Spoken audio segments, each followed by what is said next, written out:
Coach, tough loss as Utah got that offensive rebound at the end, but this one really boiled down to the turnovers. And you talked about it from the beginning of the season. It's just very hard to overcome when you turn it over 21 times. It is, and we did that against a team, a graph that's, they're 30th in the league in forcing turnovers. So, we shot our own self in the foot for the most part because they're not a team that forces turnovers. They're a good, solid defensive team.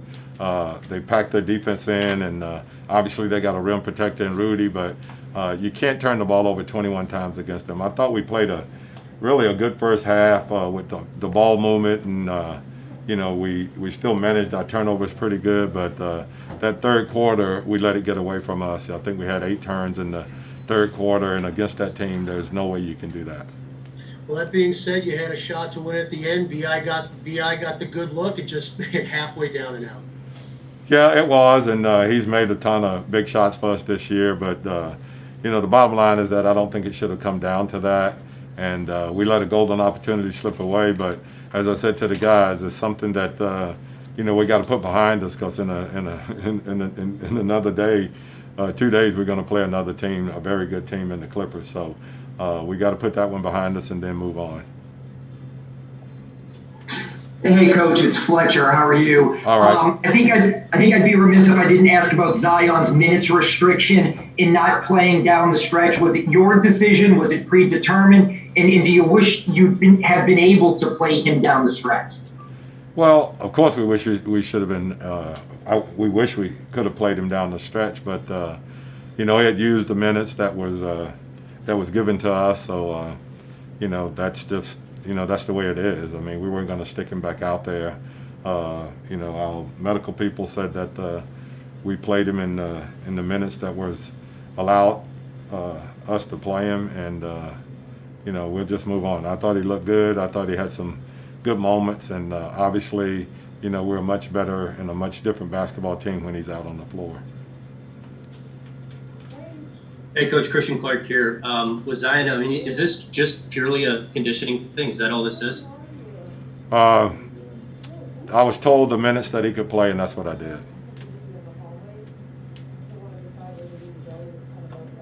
Hey, Coach, can you just describe the feeling before the game when you guys joined up in unison and knelt during the national anthem? Well, as I said before, it's a platform for the players, and every coach down here and every coach that is not down here, the 8 that are not down here, are very supportive of the players, and we stand by the players and we stand by their platform and everything that they're trying to make sure that everyone is aware of in this country. And obviously that is social justice and racism that is running rampant. So we support them in every way, and I thought it was something, as I said, that it showed the unity that the coaches and the players have in this league.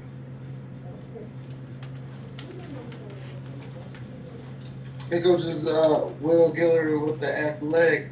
Just going back to Zion, is this something that you guys are going to do with him going forward? And if so, is there something you're going to have to do with the minutes like you did when he first came back to kind of get his minutes where he can play in crunch time? That's something you're going to have to ask our medical team. I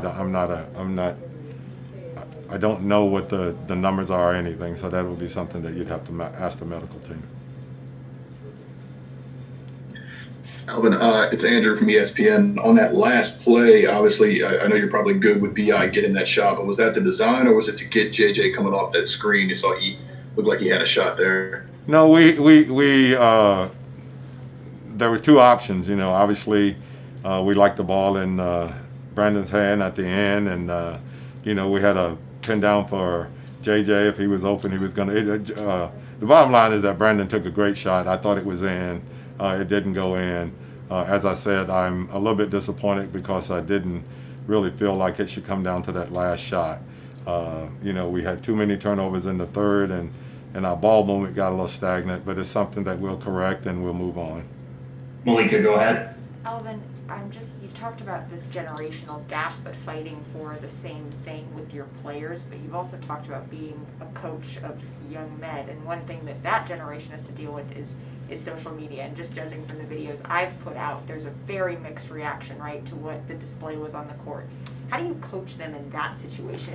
Well, what they're looking at? Well, number one, I think we know what the narrative is, and anybody that tries to make it anything different is full of shit. I mean, really, I don't know any other way to say it, but I know what these guys are all about, and they're all about equal justice. They're all about, systemic racism that is running rampant, and they want to do something about it. So anybody that makes it anything other than that, they have no idea what they're talking about.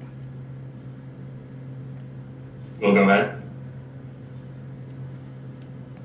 Sorry, Coach, this is Will again. Okay. What do you think Utah was able to do to kind of get you guys to start turning the ball over? It seemed like that was something you guys had control in the first half, and they were able to get control of the pace once y'all started getting the slot things with that. Well, Will, I told you they're just a real solid defensive team. They're not a team that forces turnovers. As I said, they're 30th in the NBA in forcing turnovers. But what they are is they're a really solid defensive team. So you can't. Most of our turnovers were unforced ones. They were bad decisions or just not really focused on what we were trying to get done. So those are on us for the majority of what happens. We'll have to take the blame for that because, as I said, they're not a team that forces turnovers. And we talked about being able to get a shot every time down. So the bottom line is that we came down 21 times and we did not get a shot in that possession. And those are the kind of things that really hurt you against a good basketball team. We played against a good, solid basketball team tonight, and you just can't afford to have 21 turnovers against a team like that. Great. Thanks, Coach. All right, I appreciate it. I'll get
Andres, you can lead us off.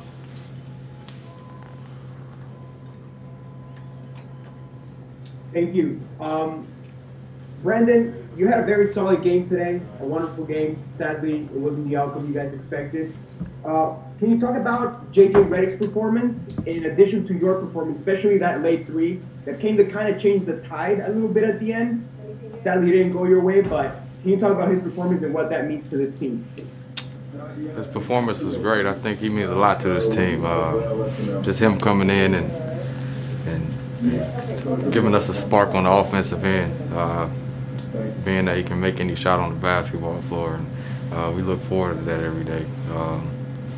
Today was an okay game for myself, but the offensive side is not what I'm worried about as much. I know 3 plays in that fourth quarter down the stretch. I let my teammates down on the defensive end, and it's something that I had to pick back up on the next game. But we look back at the film and see what we could have did better and go back even harder.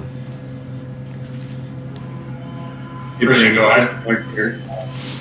Hey, Brandon, Christian Clark here. The one at the end, it seemed like a really good look halfway down. What did you see in that one? It looked like a good shot. It's a shot that I've been working on. But like I said, the offense is not what I'm worried about. The last 3 plays on the defensive end with a foul on me, me digging in on the help side was me, and being the low man on the defensive side was me. So that's some things that I can fix, and the outcome of that game would have been a little bit different when it came down to that 3.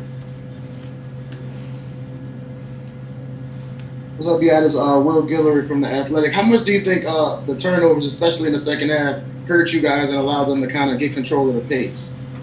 Oh, I take it back to the defensive end on myself. But the turnovers we have to be better on our turnovers. Of course, we iterated that before we came into the game.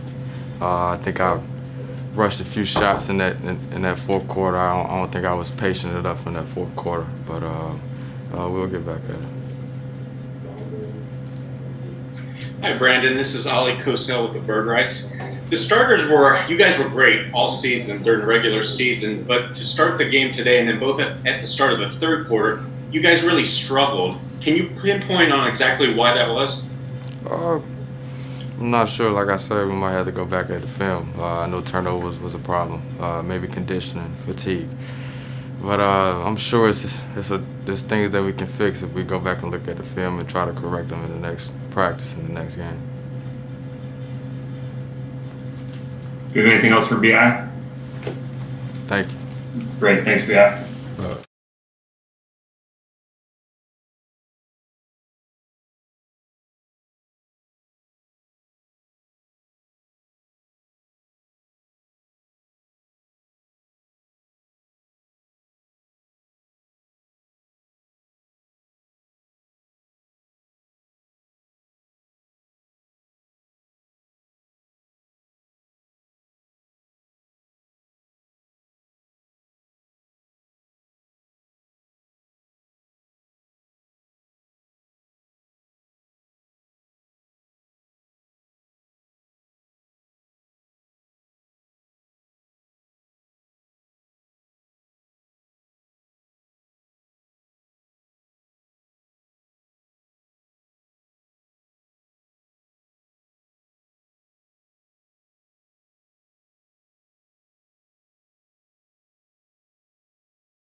Jrue, if anyone wants to lead us off.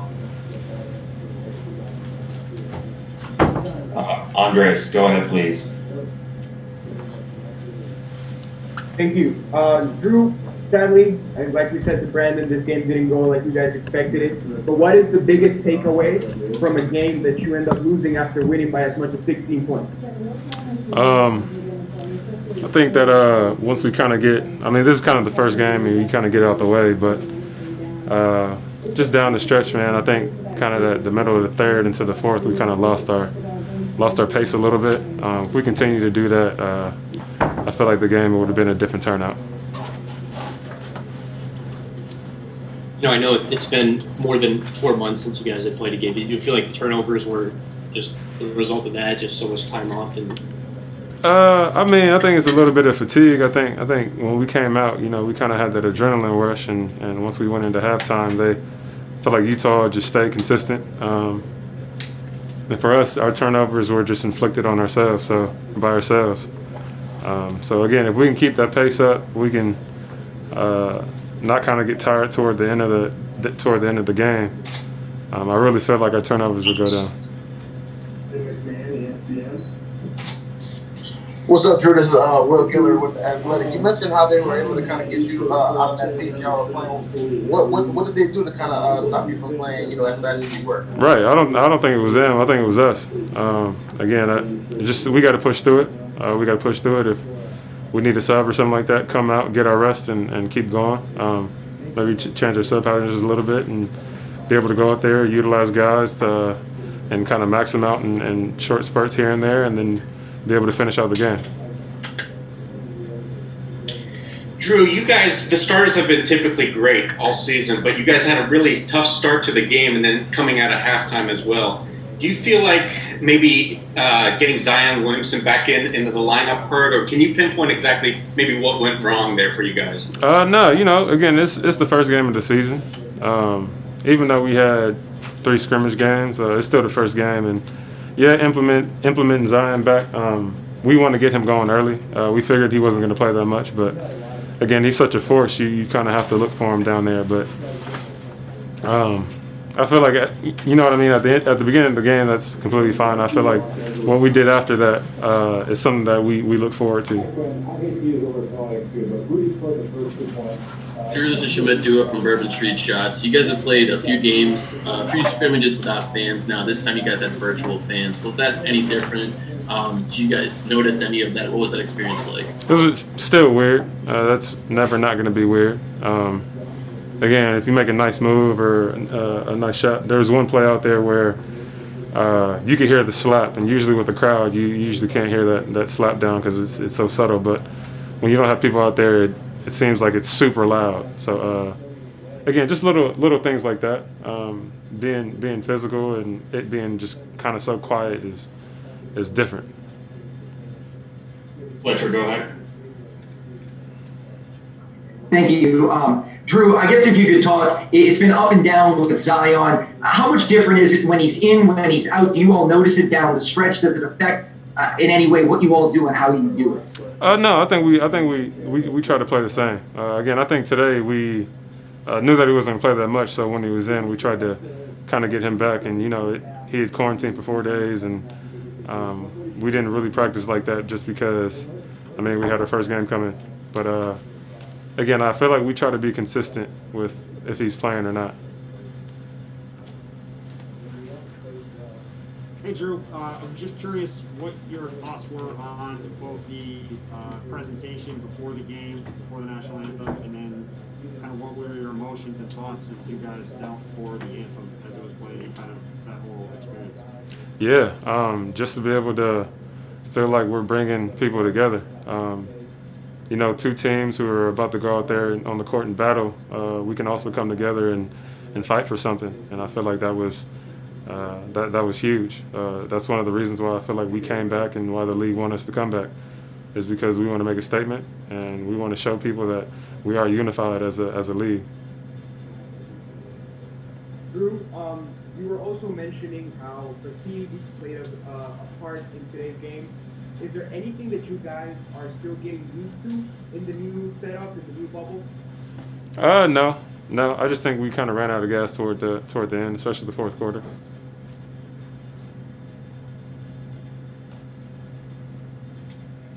Hi, Jrue. What do you think of this game, and what do you think the team needs to improve? I thought it was a good game. It came down to the last shot, and we gave ourselves a chance to win. We were up by double digits, and that's something that we kind of need to learn from. That's where we can be able to control the game a little bit more, just because we have the advantage. But again, we can't dwell on this. We got a game in a couple of days against another playoff team, great team. So we'll go out there and go back to the drawing board and see what we can do. That's it, everybody. Thanks, Jrue.